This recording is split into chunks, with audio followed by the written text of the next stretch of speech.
Welcome to Supply Chain Now, the voice of global supply chain.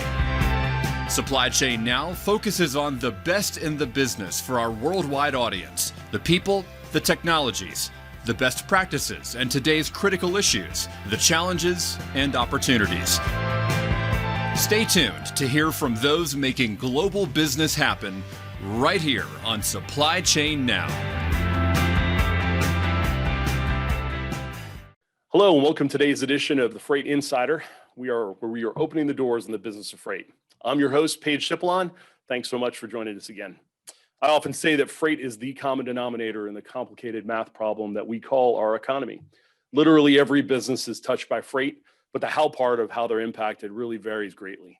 To some companies exist to move freight, others track it, some manufacture it, others receive it and sell it to consumers. But the business of freight, regardless of how you look at it, is complicated and exciting, and frankly, a well-kept secret weapon for business here across the United States. Today, we'll be diving into the ocean freight world, and to do so, I have a very special personal friend of mine and a guest joining us.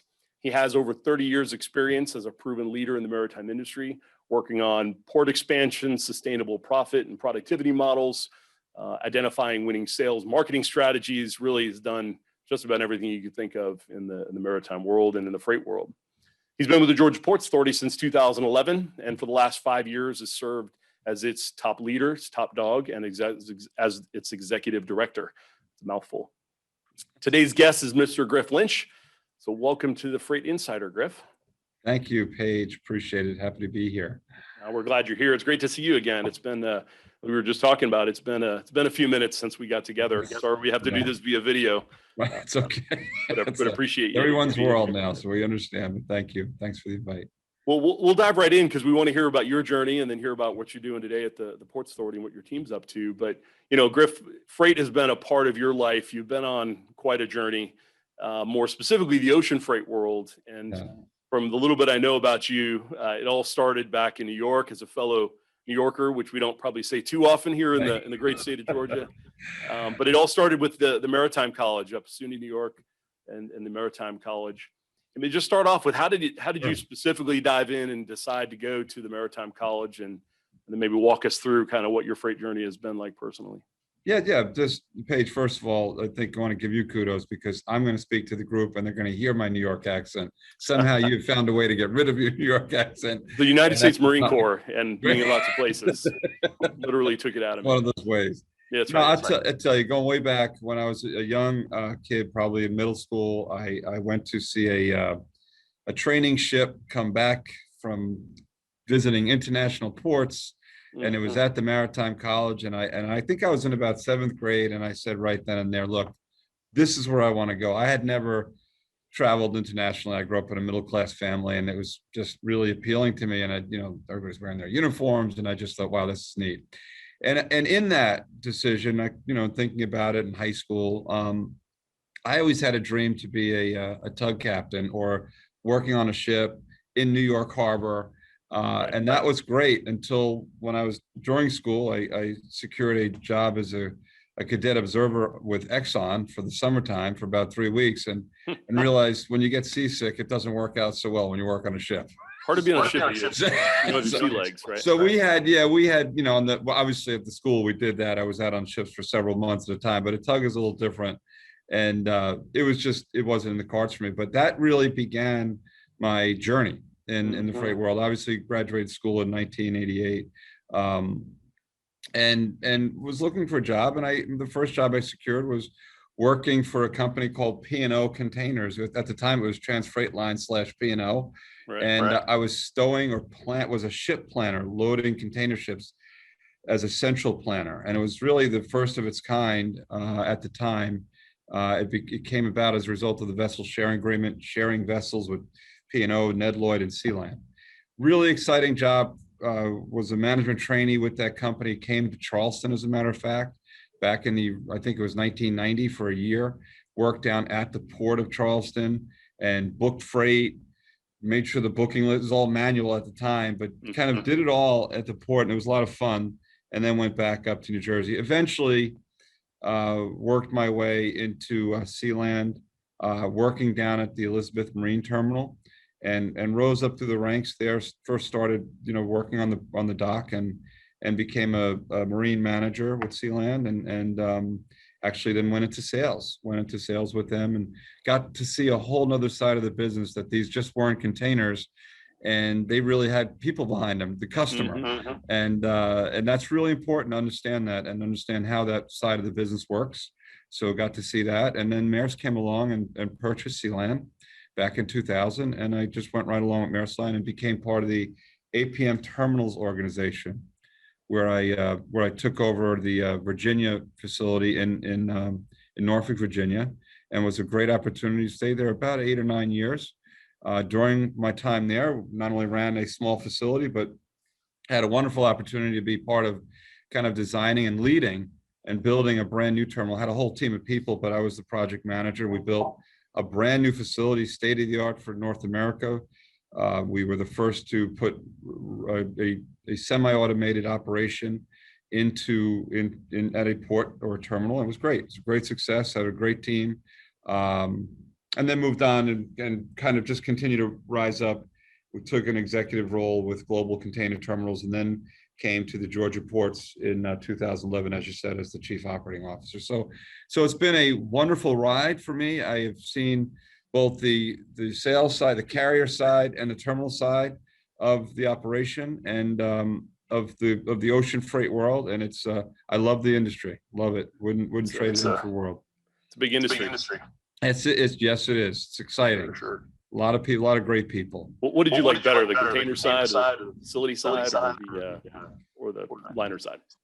Yeah, I when I was on the liner side, I will tell you, I was in the sales, and I have a great appreciation for sales folks. A lot of young people look at sales and say, oh, this is going to be great. I have a expense account. I got this, I got that. But sales, where I'm at and my personality, sales can be a very lonely place, and you're on your own, and you're not really working with a team per se. You have your numbers and your budget, and you got to go out there and deliver. And I really enjoyed it. But if I was to pick a choice, definitely operations and being down at the terminal, being part of a team, was something I really enjoyed much more. Yeah, so New Jersey, and then New York, and then to Charleston, and then Virginia. Yes. You have quite the East Coast run. Ever want to get out to the West Coast? No, I had an opportunity to in my career, and I really thought hard about it. This is about 20 years ago, and it's a great question. But I think for me, I have a large family, and so at the time my kids were quite young, and its cost of living is a lot higher. And I just said, you know what, I'm not going to do this to my family. My wife's always been there at my side, helping me move and do the kid thing and all that. But that was just a little too much. And same with international. Had opportunities to go international. I've just decided myself not to do that. But those that did highly encourage it and had great experiences that I know. So 2011, come back to the Ports Authority. You're at the GPA, and for those listeners who haven't been who've been sleeping under a rock for the past decade or so, Georgia Ports Authority is to say you're growing like a weed is probably an insult to fast-growing weeds. I mean, you guys have been setting records, and frankly, is an industry benchmark for ports nationwide. You talked about Virginia and your experience there, and Charleston, and ports in California. GPA literally setting the bar for those.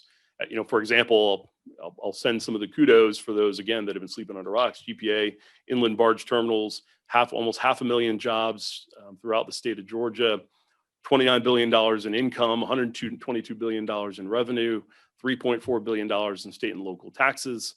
Quite a private business, quasi-private business enterprise.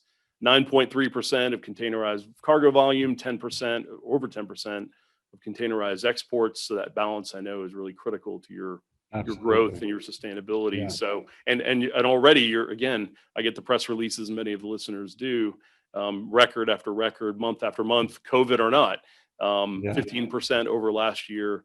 How does GPA keep up with that growth? And why is GPA different than other ports beyond the ones that you just worked at? Yeah, great question. And by the way, when I was not working at the GPA, long before I came here, I followed them, and they are obviously have had a wonderful history long before I got here, and I think that has a lot to do with the leadership that was here, and also the state and all the folks at the state. this great coalescence around supporting the ports in Georgia, the likes of which I hadn't seen until I came here.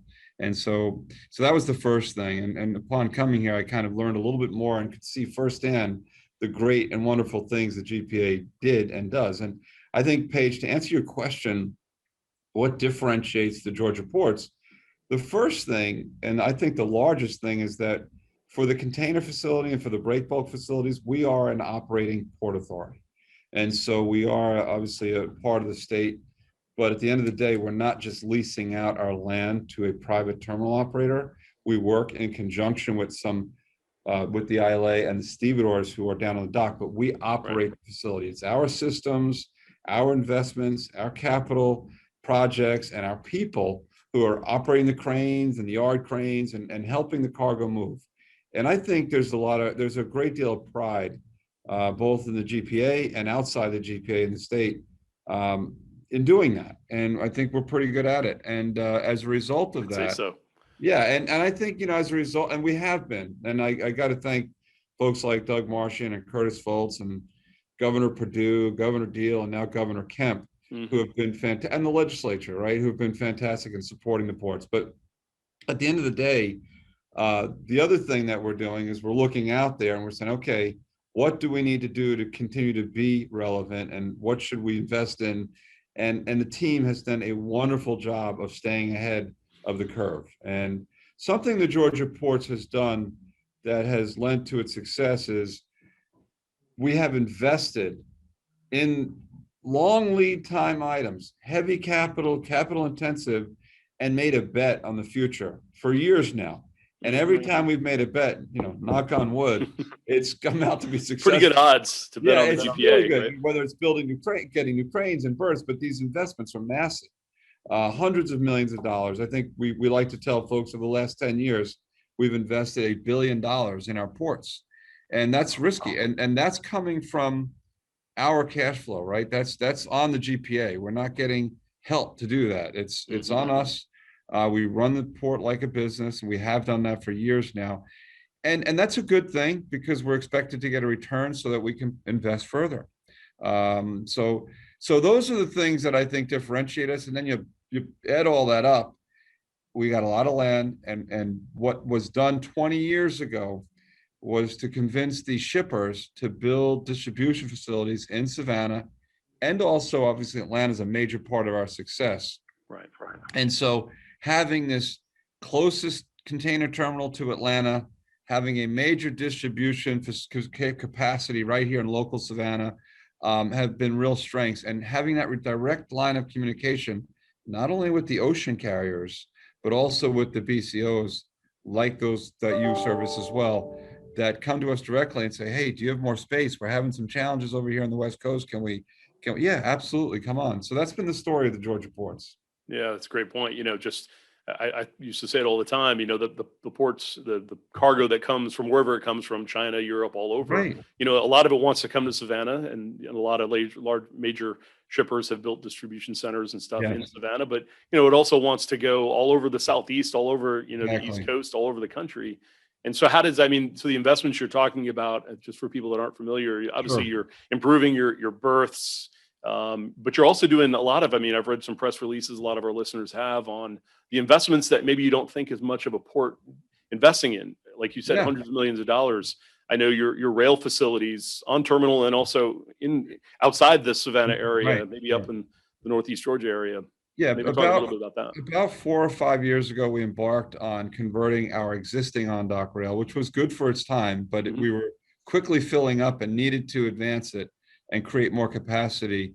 We decided to build what we call the mega rail, and it's really going to turn out to be about a $250 million investment when it's all said and done. It's a big bet. It's big. But when it's done, what it will do is it moves our capacity from 500,000 containers a year to 1 million rail containers a year, right? So that's going to be the largest on-terminal rail facility in North America. And I would tell you, it's 78% complete now. We're using it. It's working really well. We hope to have it fully operational by the end of this calendar year. So that was a major investment. And why did we do that? We did that, as you pointed out, to support, I think, three things. Number one, truck power is limited, and people working in trucks are limited, so it's a resource issue there. So Right. we want to have alternatives for our customers to connect their freight to wherever they're going. It's not all in Georgia, right? A lot of it is Atlanta, I said, is a big location. That was number one. Number two is we have a plan to build Network Georgia, and the first level of that was what we call the ARP, the Appalachian Regional Port, which is up in Northwest Georgia. And we invested with the state and with the Murray County in a small inland rail facility, which gets serviced via CSX directly to our terminal. And it's turned out to be a tremendous success. We opened it a little over 2.5 years ago, coming up on 3 years in August. There was nothing there, no business. And since that time, GE Appliances has opened a facility there. Plus you're servicing the carpet capital, the flooring capital now of the world up in Dalton, right? So we've been really impressed. Today, we started with 0 containers. I think this year we'll probably wrap up with about 35,000 containers moving on rail. And when you think about the truck miles that we just talked about getting converted, you're talking about tens of millions of truck miles now not happening. So sustainability wise, it's even better on that side too. That's the second reason. I think the third thing is we have customers saying, hey, you all have a lot of capacity on the terminal side. We want you to help us connect inland even further than Georgia. We want to get to Memphis. We'd like to get to Chicago. And so the mega rail allows us to do that. And that's going to be a longer play for us. We have to make sure it's not just up to the GPA. We have to ensure the railroads, the Class 1, CSX, Norfolk Southern want that as well. And they're working with us. And so I would say it's been a tremendous success. And we'll handle this year, we will handle about 550,000 rail containers at the GPA. So with capacity to go to 1 million, like with capacity to go to 1 million. Wow, and so you're halfway there. That's incredible. Exactly. It's a wonderful thing. So we're growing. It's growing at a good clip. Last month, we haven't shared those numbers yet, but our rail was up almost 40%. Wow. Year over year for the month. So it's all good stuff and really coming. But that's that, as you pointed out, that's a long lead. That project will take 5 years from kind of conception to delivery. And so that's a long lead time, and it's a big dollar bet. But again, it's something that I think will pay off in the long term for the GPA. Yeah, and it couldn't come at a better time. I mean, all the press that's out there now. My business is in trucking a lot, and good people are hard to find. The capacity shortages on trucking. I mean, you got to have trucks to get that final mile, right? Trains aren't pulling up to stores, so it's an ecosystem how it all fits together. And I think that's how you're doing it. Obviously, the trucks are never going to go away, but we need to take advantage of the resources we have, and that's the beauty of this, where you, as you pointed out, you get it to the final mile, then you have the shorter haul connected to its location, and I think it's working out pretty well. Yeah, best use of the assets and the resources you have, in the industry, not just in your own business. I think another one I want to share with you, please, while we're speaking, is we just recently announced one-stop dock, and that is we're going. Catchy. I gotta give Robert Morris credit for the naming of that, but he's our chief communications officer. For those who don't know, but this idea is, in our values, one of our values is creativity, kind of going out into the supply chain, identifying what's needed, how we can help, and the Georgia ports is hearing from our customers, the BCOs, that there's not enough cross-dock space in the area. We have a large amount of warehousing. We've gone from 70 million to 80 million square feet in the last year, but a lot of it's the big box stuff. So we said, hey, we've got some land close to the port. How about we sit down and take a look at building this and really do it right and provide a sustainable solution, highly electric, right? Electric machinery, trucks, and so forth. And we announced recently we're going to do this, and really excited about it. We're going to build a 300,000 square foot cross-dock, and it's just up the road from our terminal. We'll have about 300 doors. We think we can handle approximately 200,000 containers a year through that one building. Wow. And then there's an opportunity to build another one adjacent to it on the same piece of property. Really excited about this. And my hope is that this will be kind of a seed bed for others to come say, why aren't we doing the same thing? And I mean, when I mean others, I mean in the area, that this is really, this cross-dock is really the need that the ocean carriers have and the BCOs, because they want to get the container back. They don't want that container to go far into the hinterland because Right. we all know they need those containers back in Asia or whatever market they're going Rinse to. and repeat, get them back and do it again. Exactly. So And that'll be something, the one-stop dock, again, Robert, great title. But the one-stop dock, that'll be something that GPA, just to be clear, that GPA owns and operates just like you. okay, no, good question. So just to be clear, we're going to build it. We are designing it right now with a 3PL who actually works on our facility today. Okay. We're going to move them out of that building into this building and grow their business. So they'll be they will operating. lease that. They'll operate and lease. In that case, they'll lease the building. Look, we're not experts in that component of the industry. We know it, but we will provide, the Georgia ports will provide the dray back and forth and be the connector from the terminal to the warehouse, which is, I'll call it near terminal. We'll ultimately have a roadway, interterminal roadway connecting the facility to the terminal itself. Yeah. That's great. Yeah. Yeah. Again, that's again, the ingenuity and the private industry focus you guys take as a quasi public agency is just Right. incredible. And like I said earlier on, our listeners know you guys really are a benchmark, and here's just another example of you guys Thanks. doing that and showcasing that. The last of that, I'd be remiss because I was involved in it. I think everybody that was in Savannah and knows that, like you said, the port's not going anywhere. It's kind of geographically located because it's a port. Well, that means a lot of water. So we've talked all about all the inside the dirt side, rail and trucks and Sure. transload facilities, one-stop docks. But what about deepening the water? Yeah. How is How that could I going? not mention that? I feel ashamed that you had to point that out for me. No, thank you, and you were very helpful, and then it goes back to your time down here, and so many were.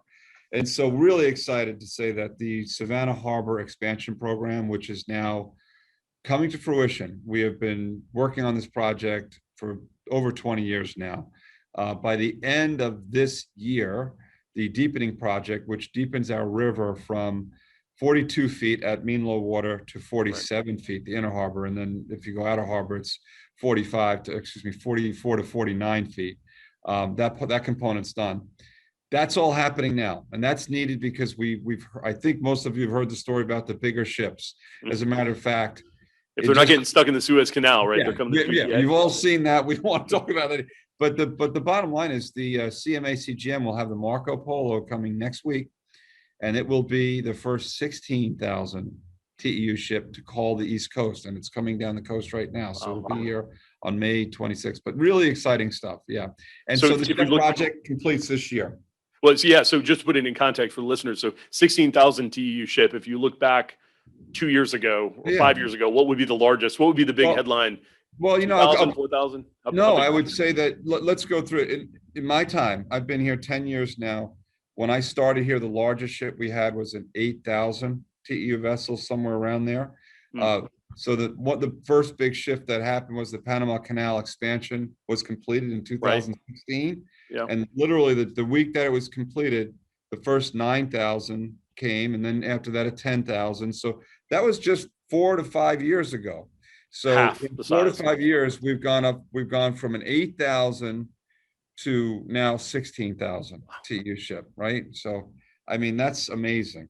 How with the deeper water with Shep and the capacity improvements you're doing on your berths and all the other great investments you're making, what do you think is there a ceiling on the size of vessel that could come through? What we're doing now is when we look out 10 years, we're planning for a vessel that could go up to 20,000+ TEUs. And that's going to take some work. We're not there yet. We have a bridge that is a impediment. We've got things like that. We've got to work on some things, but that's kind of in our sights now. And I think that would be the largest that would come, because that's the largest on the water. And I'm pretty sure that most folks would say they're not going to get much bigger than that 20,000+ TEU ship. There's probably a level of efficiency that you max exactly. out at. But and one of the things that I think that what's happening in the industry is these really mega vessels are taking a week to turn around. So there's a downside. There are economies of scale, but at some point in time, the payoff's just not there. So I think that certainly from an ocean carrier's perspective, great. But from a shipper, hey, if that ship is important, it arrives Monday and it's not sailing till Friday, that's a real problem, right? Yeah. So something that industry has to wrestle with. No, that's a great point. It's an ecosystem. And so if we look at the investments you're making, and I don't know if you can put a number to it, put you on the spot a little bit, but what will the effect I said earlier, some of the highlights, $22 billion, $122 billion in revenue, $3.5 billion in state and local taxes. So the return, use your word, on those investments. What does that mean for local businesses? What does that mean for the economy of Georgia? Well, yeah, I How are think you we measuring? can. I think and you're pointing it out, which I appreciate. Every couple of years, we tap into the Terry College School of Business. We say, hey, can you help us understand the economic impact study? And what we've seen is that the number of jobs touched in Georgia kind of fall in line with our TEUs. Let me explain. So when we hit 3 million TEUs, we touched about 300,000 jobs. When we hit 4 million TEUs, it was about 400,000. This year, we will surpass 5 million TEUs annually. Wow. And last year, the Terry College School of Business said, yeah, you're right at 494. And they're not related in that there's a scientific method that they use to calculate it.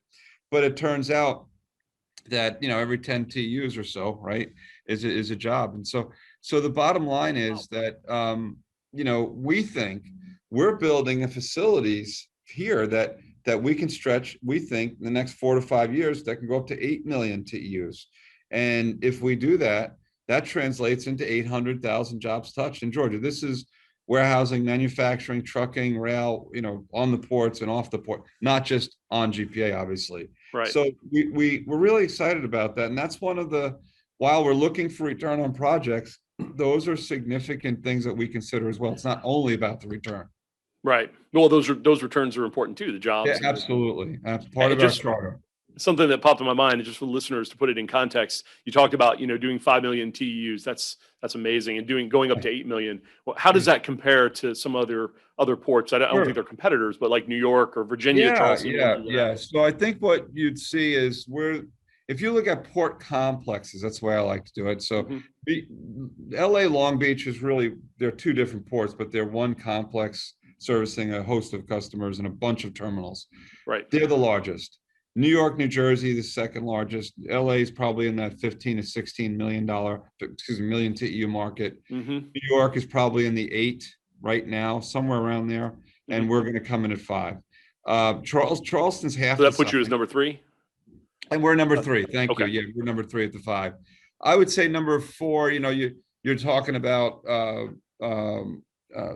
the Pacific Northwest, right? And Tacoma, Seattle, Tacoma, Washington, Virginia, and they're kind of in that battle. And they would probably be a little bit, probably about 60% of the size of the GPA, right? And big drop off from. Yeah, it is. The Charleston would be about half. So yeah, those, and then it goes down from there, so yeah, those are the kind of, but you look at the 4 corners, right? So you've got Southwest, Northeast, Southeast, Northwest would be kind of the top 4 locations for handling freight. Yeah. Container freight. And Houston, I should have said Houston's in there as well. So yeah, that's just container freight alone, not total tonnage, because obviously there's a lot of break bulk ports and ports handling bulk and down in Texas and things like this, or that might be larger in tonnage than that. Well, from what I remember, and just to build on that a little bit, the non-containerized stuff you guys do is nothing to sneeze at either, right? Yeah. Automobiles, maybe just a quick. We've got the second largest. Let me say this: we go back and forth between second and third largest auto port between Jacksonville and really Brunswick. We'll handle over 600,000 automobiles this year through our ports.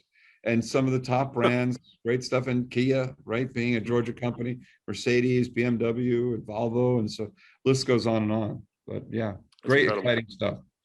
Yeah, it's pretty amazing all the stuff you guys are into. Yeah. Well, look, Griff, we could probably go on for another couple hours talking about all the stuff you've done and are going to do, and wish your team the best. I always like to end up with sort of what's next, and you've already talked a lot about the future of what GPA looks like, but you're well on your way in your journey. You've got a bunch of journey left in you. Just looking at you, right, and a lot of great stuff to do. But if you could go back in time in this, the freight journey time machine, if you will, and go back to the Griff Lynch who's just getting out of high school, going into the maritime college up there in New York, what advice or what would you tell the young Griff Lynch starting his career? It's an interesting question, and I'm gonna give credit to one of our board members who has said this. I won't say his name. He might not want that, but it's not my line, but I believe in it. And the line is this: enjoy the journey. And I can tell you, for me personally, I can say honestly, I didn't always enjoy it, in that I was worried about this or that. Not that I didn't love what I did, but it was more about, the concerns and the worries. And sometimes you just got to be in the moment. And my daughter says this all the time, because I'm always thinking, even with the family, what's next? Where are we going next? Right. Be where your feet are. Enjoy what you're doing. Do it to the best of your ability. And even in the most challenging times, just take it all in, and know that in each thing, we all know through adversity, we learn the most, right? So yeah, it's I would a great say point. enjoy it. Yeah. Yeah, there's success and there's learning. Yeah, exactly. So For sure. And the other sort of future question: what if you were giving advice to the next generation? Because there's a lot of folks, we struggle as an industry, trucking in particular, to find that next generation of folks to come into our industry. If you were going to give the sales pitch, if you were going to be the Robert Morris, right, of trying to sell and brand, what our industry does, what would you say would be the most exciting or rewarding part of our industry about listen, freight? I know that technology is critically important as we move forward, and embracing technology. But I would tell any young person coming into the industry is, always be thinking about people. At the end of the day, it's still, freight doesn't have a personality. People do. Okay. And there are people. It's like when I started, there was a big awakening for me in my career when I went from operations into sales. And in operations, we were looking at just efficiency, get the containers on the ship, get the cargo on. And sometimes, if it made sense, dollars and cents wise, we cut the cargo, right? I never really had to deal with the customer on the other side when it happened. And I was much younger then. But once I got to be on the other side, the liner side, and saw more about the customer, learn more about them, I think it was really important for me to learn and recognize that there are people making decisions about, and this freight, by the way, is critical to their business and them running their business. That's right. And sometimes I think we can lose sight of that because we're looking at a steel box or we're looking at a wire cable, right? So just know that I think for young people, it's really important to understand what the decisions you make, how that impacts downstream a customer of yours. And we're still doing that every day today. And so this business has been about people. It's about servicing customers and making sure we can get the product on the store shelves at the end of the day. And that's what people rely on us for. And so you need to understand that and embrace it, and make sure you're always talking and learning. That never stops, right? That's great advice. Yeah. Well, Griff, thanks. It was great to see you again. Look forward to seeing you soon in person. And wish your team continued success. As you said, we're all counting on you here in the freight industry to keep building and going and creating all that infrastructure has such an impact on not just Georgia, but the whole nation, if not just the East Coast, for sure. Thanks, Paige. And thank you for all the help. Yeah. Oh, no, you're welcome. It'd be, again, great to have you. We could go on forever. Griff, how can our audience learn more about GPA or connect with your team if they're interested in learning more about maybe working for the GPA or partnering with well, GPA? what I would do is encourage you to go on our website, gaports.com. We also have Facebook, and we're on social media as well. We are posting jobs there. We have a whole human resources section and just daily updates on what's happening in our world. So we'd love for you to check that out. And you can always look us up and call us if you have any questions, or if you're in the area and you want a tour and you're in the business, we love to provide those as well. Really educate folks on what's happening here in Savannah and Brunswick. Yeah, definitely take Griff up on that. It's a sight to be seen. They say if you've seen one port, you've seen one port, and if you can only see one, you should go see. Right. Good line. So that will wrap up another episode here of the Freight Insider. If you like today's episode, make sure to subscribe so you won't miss the next episode with great executives on their journey, like Griff Lynch, the Executive Director of the Georgia Ports Authority. Thank you again for joining us, and remember to enjoy your own freight journey. It can be a long one, but it's exciting. Thanks. Thanks for being a part of our Supply Chain Now community. Check out all of our programming at supplychainnow.com, and make sure you subscribe to Supply Chain Now anywhere you listen to podcasts. And follow us on Facebook, LinkedIn, Twitter, and Instagram. See you next time on Supply Chain Now.